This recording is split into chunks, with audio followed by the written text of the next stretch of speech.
Hello, everybody, and welcome to your Be Lucky Betting Racing Education podcast. It is Monday, the 14th of July. This is the first episode for this month, and the episode is going to focus entirely on prices.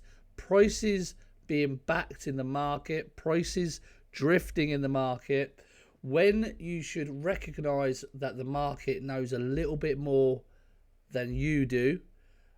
And it comes down to a gut feeling. But we're going to cover all of these little sections. Now, first things first, a little bit of frustration kicked out yesterday from myself in the chat room regarding to a comment that was made about drifters. And it does bug me when people say, the market told you after the race when a horse has a drift and then runs, I suppose, poorly or doesn't get the job done. But I do want to apologise for that because I shouldn't be so reactive to comments like that. And I do apologise. It was somebody's opinion. That's their opinion. But I suppose the frustrating part for me on my side of things is that I want to change that opinion. Okay, this is why I do this. I'm very, very passionate about betting education. I'm very, very passionate about trying to change people's thinking. I think there's a lot of dinosaur thinking in horse racing, and it is so frustrating and so difficult to try and change people's way of thinking. But I do believe wholeheartedly that that is the way to successful punting and betting. It's about going against the grain.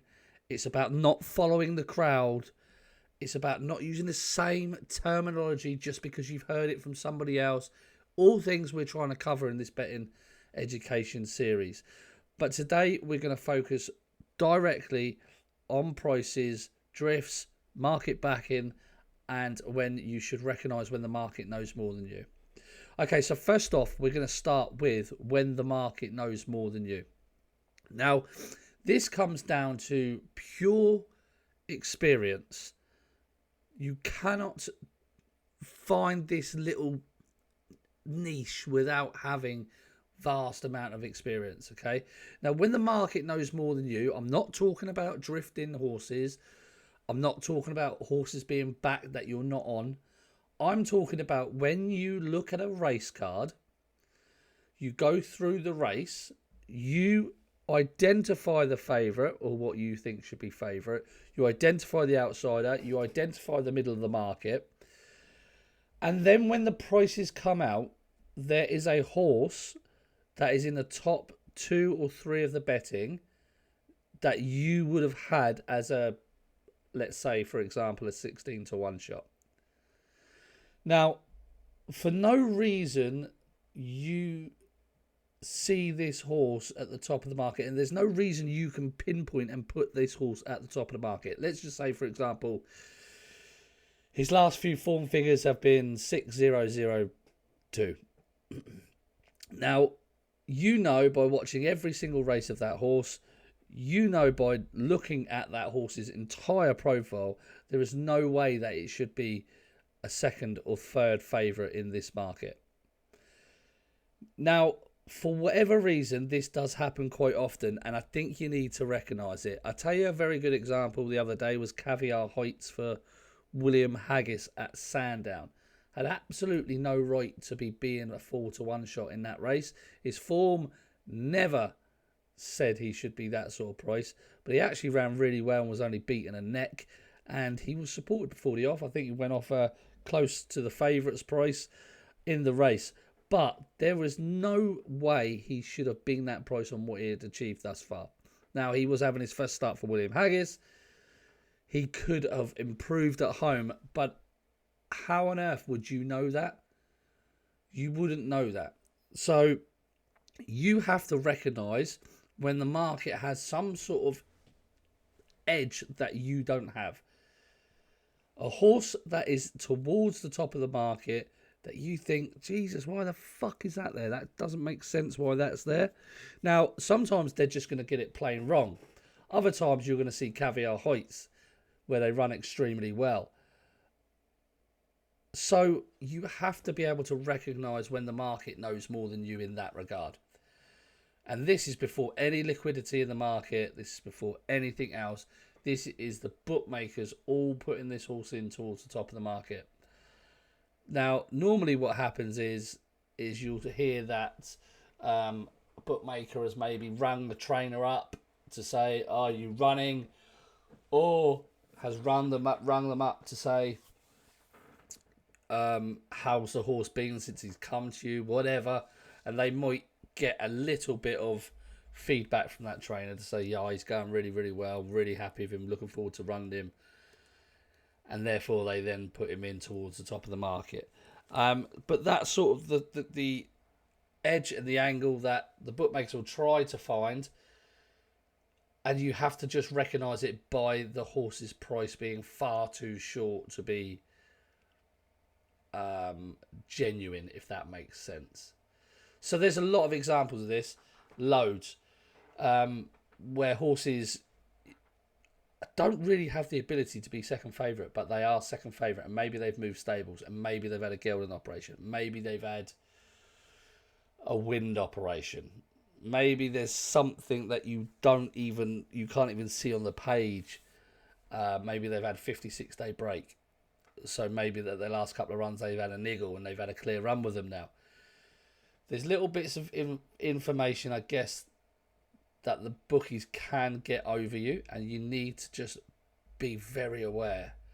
You need to sort of ask yourself, okay, why is that horse that price? I make this horse 16-1, but he's in at 4-1, second favourite. Why is he that price?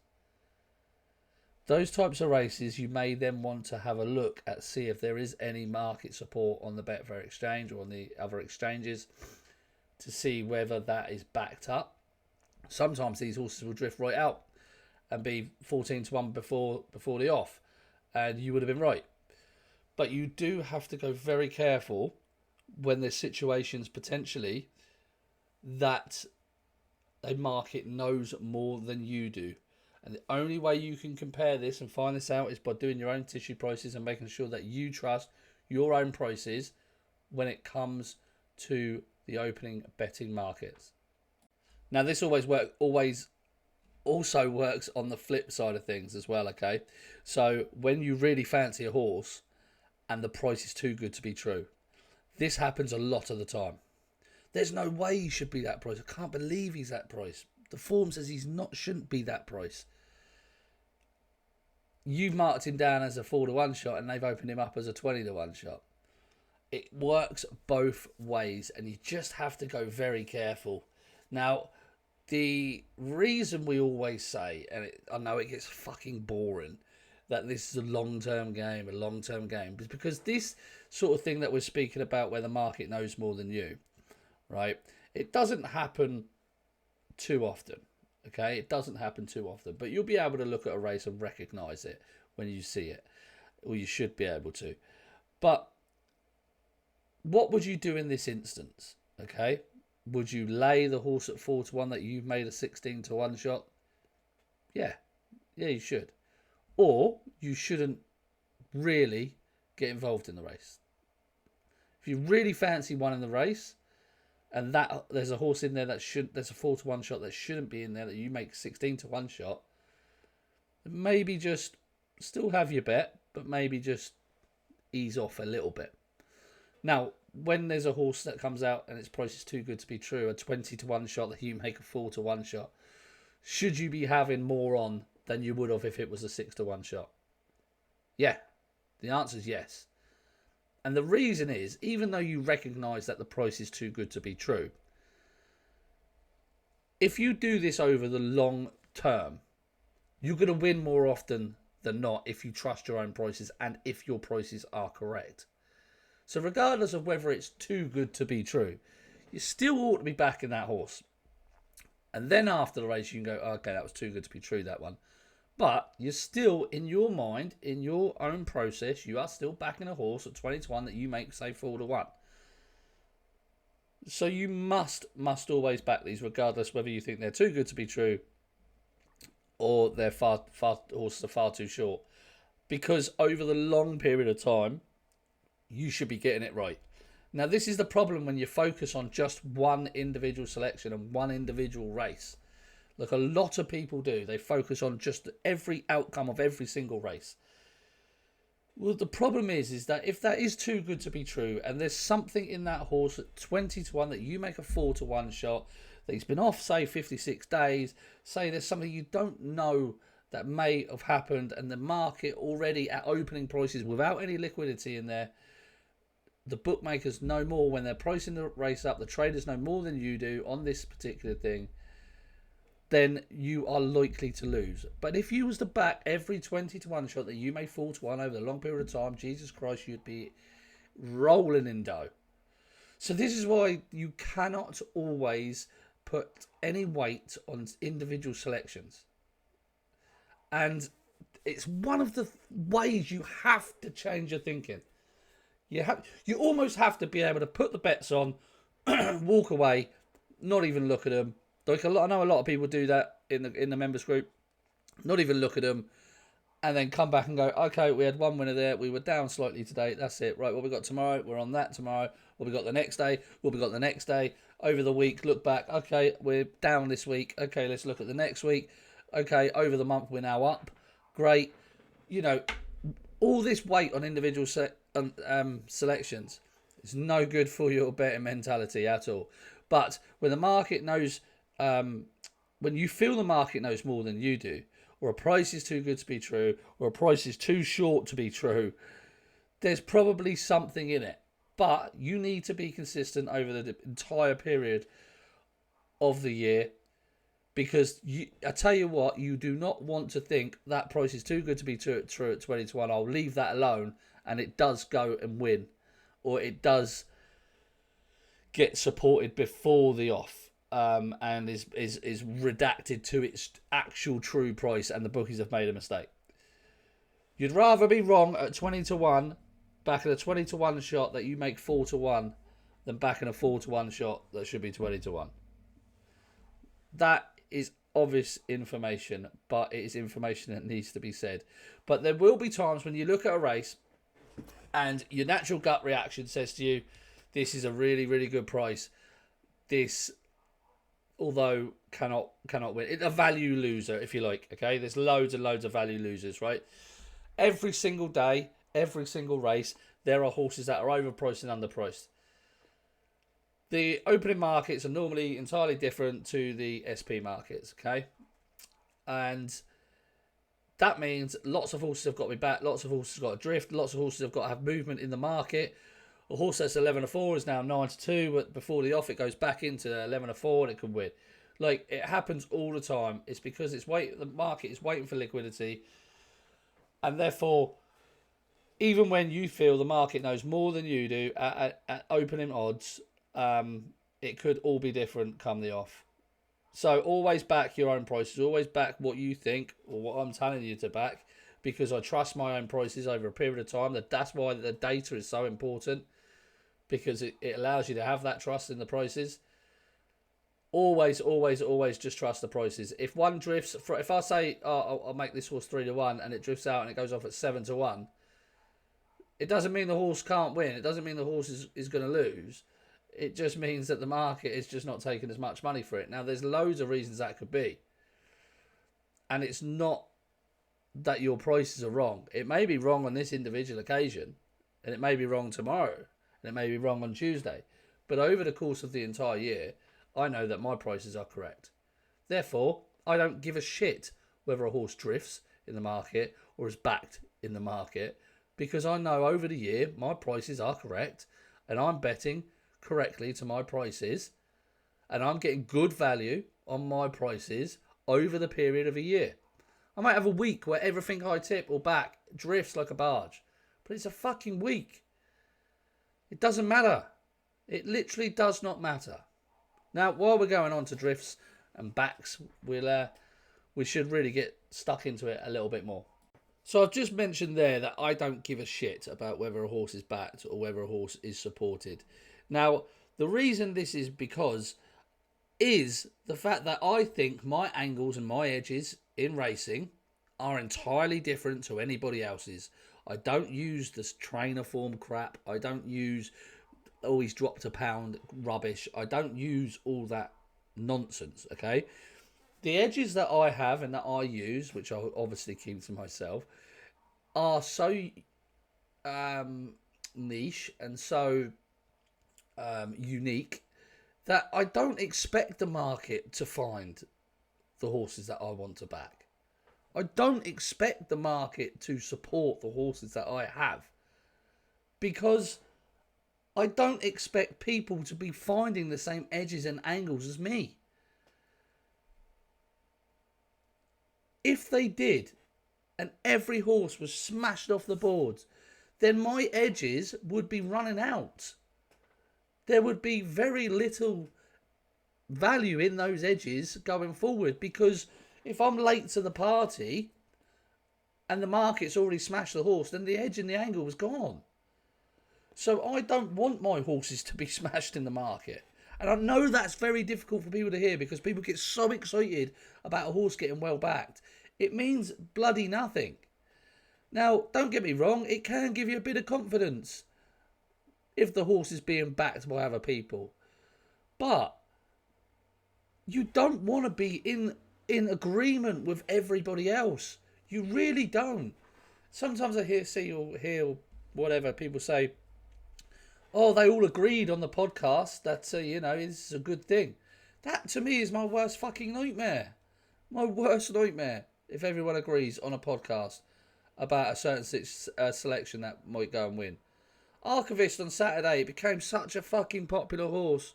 It really, really annoyed me. It became such a popular horse. And I was absolutely gutted to see, everyone sort of weighing in with him and all that. But they're weighing in with him at 9-4. 5-2.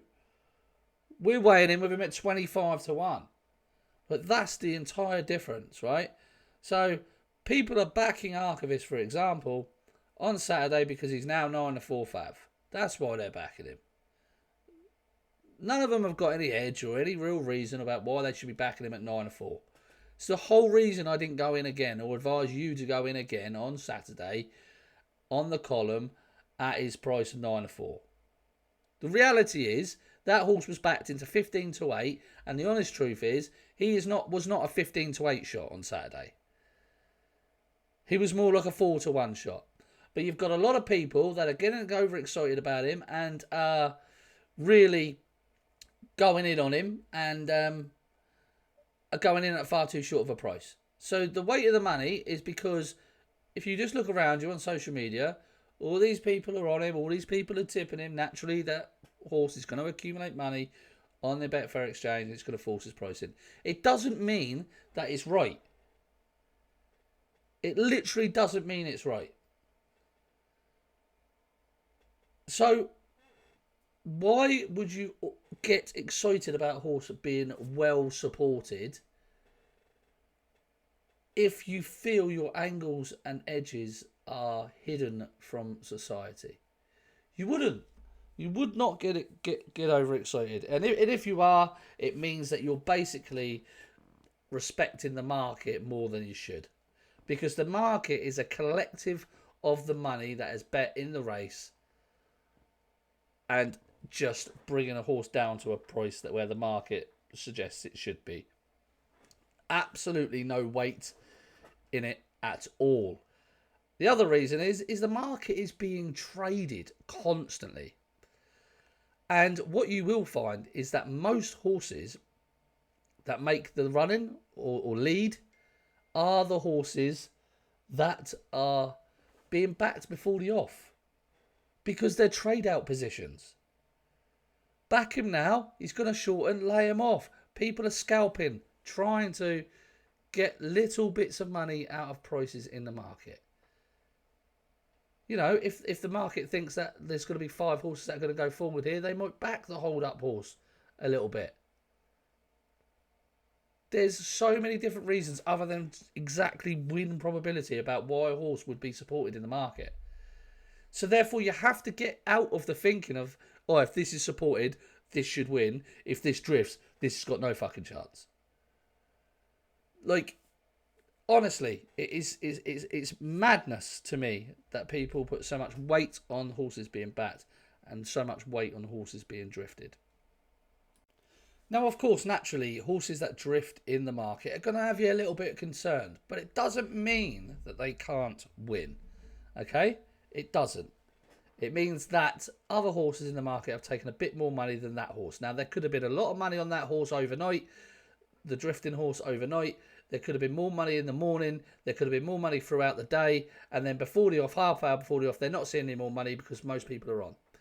Therefore, the market has to move because other horses are being backed. Therefore, they can afford to push that other horse out in price.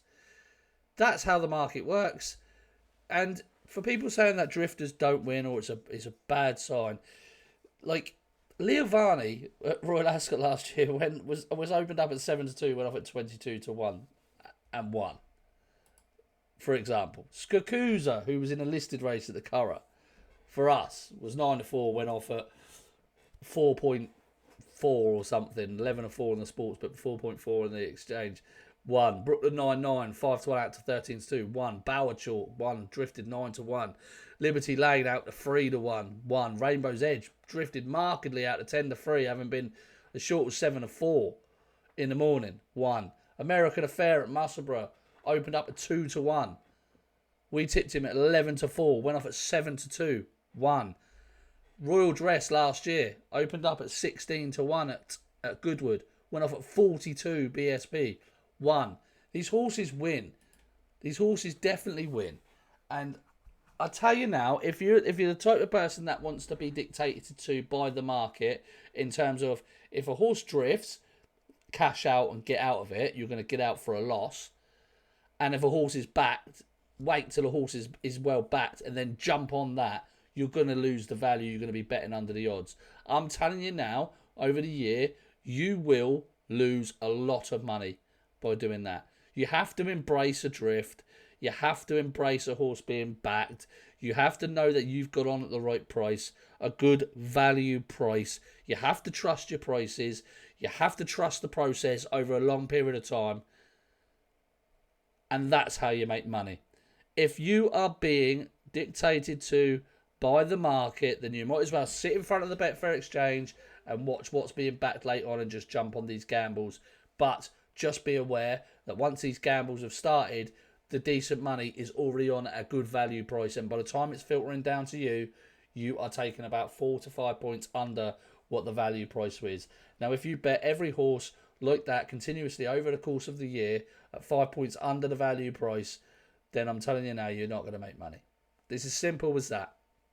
It's as simple as that. It's a very, very simple game, this horse racing lark.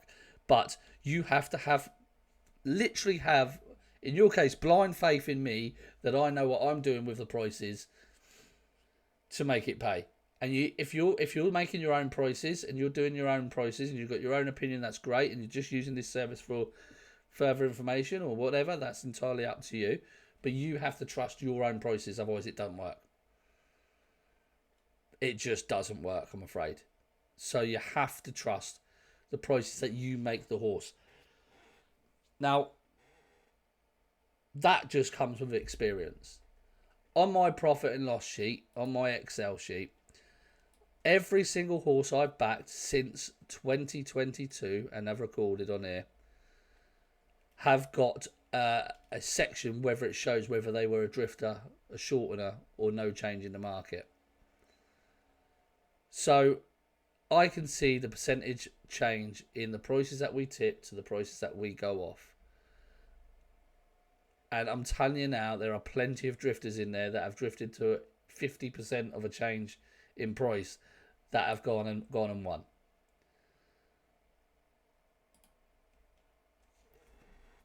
I just really want people just to try and think about things a little bit differently.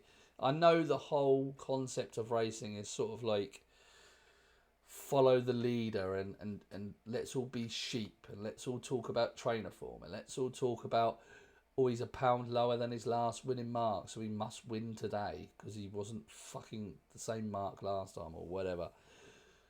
I know the whole concept of that sort of thinking is just brainwashed into fucking people, and also is brainwashed into people is, oh, he's having a right drift on the market, means he's got no chance. Doesn't fucking mean he's got no chance at all. Drifters win guys. Drifters win. Horses that are backed lose. Horses that are backed win. Drifters lose. You've just got to be confident in your own fucking prices, lads. Honestly, and you just got to trust it over a period of time. There might be a week where we have everything drifts like a barge. But do you know what? Would I give a shit? No. Because I know over the year, according to my data sheet, that we will be absolutely fucking fine. So, that rounds off the podcast this week. I don't know if it was any help to you or not, but I just really want people to think in the correct manner, in the correct way. And look, if I can have a small influence on changing betting habits of people or helping people see things in a different way, then it's all been worth it, right? But when it comes to the market, please don't get overexcited about horse being backed. And please don't get overly worried about horse drifting. Over the course of the period of the year, we'll beat the starting price, we'll beat the Betfair SP, we'll beat the market, as we've always done. Until next time, be lucky.